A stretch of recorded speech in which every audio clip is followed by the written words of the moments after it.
Hi everyone, welcome back to Career Scholar. Hope everyone is doing great. Today we will be talking on online versus offline mode of studies. Due to this COVID, what has happened is we have all turned towards online mode of learning. Okay, but back of the mind, every one of us is thinking whether online mode of learning is as fruitful as the normal classroom learning. Okay, fine. So in today's video, I will be discussing with you certain points, okay, for online as well as for offline coaching, which will give you a clear perspective and you will be able to decide whether online or offline will be best mode for education for you. Okay, so let's quickly get into the video.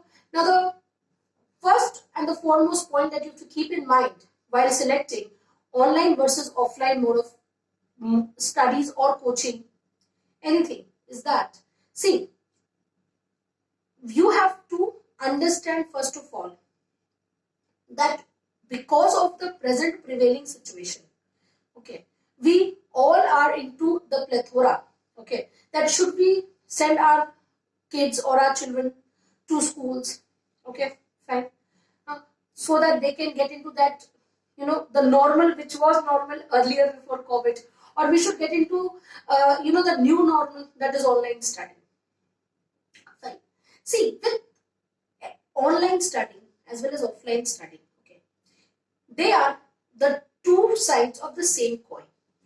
So as everything, online as well as offline, both mode of studies or learning have their respective advantages and disadvantages. So let's quickly discuss about the advantages and disadvantages of online mode of teaching. So once you are taking up online mode of learning, okay, fine, what are its benefits? Fine. See, the first and the foremost benefit is that there is no barrier with the location. Fine. So you can study, you can take online classes from irrespective locations you want to get engrossed with. Fine. Now the second point that you have to keep in mind is it is cheaper. Though we are not getting all those concessions from the schools, to be honest, but still, comparatively it is cheaper, because if you are sending your child to school, there are so many miscellaneous expenses which you have to curb in. So once your child is learning from your home, so all the miscellaneous expenses are cut short. Fine. Then you are inclined, okay, towards all the safeties. Okay, so your child is learning from the comfort of the home, okay, with all the safety measures, and you have a clean mindset that okay, fine, my child is learning and there is no risk to his or her health. Fine. So these are some kind of you can say pinpoints, benefits and advantages of online learning. Now, what are the disadvantages of online learning? See, the biggest problem with online mode of learning is your child or your son, daughter, maybe of any age, fine, is losing self-discipline. See, there is no discipline, there is no time scheduling, there is no time management. The child is learning, okay, God knows what in that 1 hour, because it becomes so difficult for a small kid to sit in front of that laptop or that phone, okay, and in that 1 hour your child is seeing and writing also, your child have to listen to madam also, fine. So there is no mistake of your child or the teacher. It is the drawback of the medium, because we have never been so familiar with that online mode of learning and teaching. Fine. So it is new for both of them. So it is the new normal after COVID. Fine. So let's quickly discuss about offline coaching or offline mode of learning. Okay, fine. See, the biggest advantage of offline learning or the classroom teaching was personal attention. Fine. No matter how much you are listening from the teachers or from from the faculties, okay, that your child is getting personal attention, your child doubts are getting solved. It is not possible for a human being to solve 50 students or 65 students problem in 1 hour. Fine, because that respective teacher is engrossed with teaching you the the prescribed syllabus. Fine, okay. The content have to be thoroughly explained to the children, okay, in that stimulated time only. So this is the biggest drawback. There is no personal attention, no doubt clearance, because at the most a teacher can resolve problems of 5 to 6 or maximum say 10 students. Right? And maybe your child is not that comfortable with that new technology, and your child misses out his or her turn while asking his or her doubts. Fine, okay.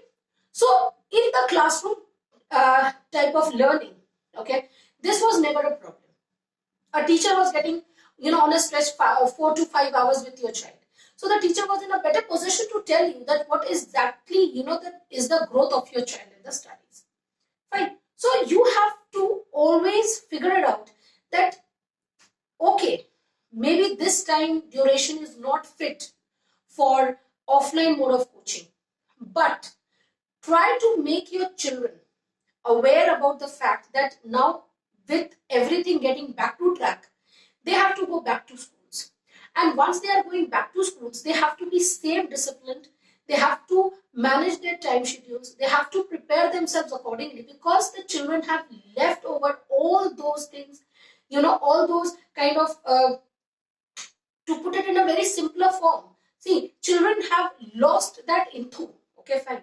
Fine. They don't have that particular interest now in studies, because they think that it's okay, fine, we are getting, the full day to complete 1 hour homework. Fine. And at the most, what they have to learn is one poem or one question answer, 5-6 question answers at the most in 24 hours. So that is quite manageable from their side. So they are not getting, to know the kind of pressure, okay, they will be getting once they will be going back to schools. Because once they will be going back to schools, it will be again that normal classroom coaching mode of teaching, right? So they have to be there for 5 hours. So always classroom mode of teaching or learning is best according to me, because that is the place where your children learns so many skills. The children's personality develops.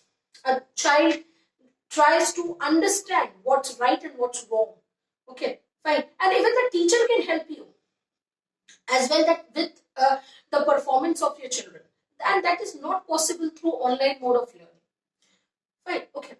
So see, as per my research on online as well as offline mode of learning, I have been always with the part that if you are a grown-up person, okay, if you are into your college, or if you are into your masters, or if you are doing your any research studies, or if you are into a college, or you have to take up certain part-time courses, it's absolutely fine. You can go with it, because you have that type of temperament where you can understand that yes, this is right and this is not right if I am not doing my work on time.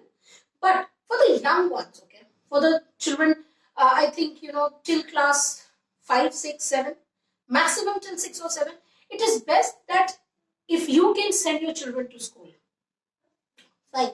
See, things have to be managed and things are getting better day by day. Fine. So why to put your children on certain platform where your children will not be able to cope up with their further studies, okay, in their future.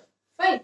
So this was all for today, my friends. I hope you will be understanding after watching the entire video what are the plus and minus of online as well as offline mode of coaching.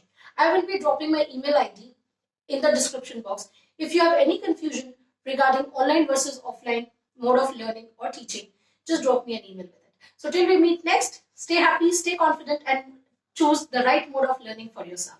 Bye. Take care.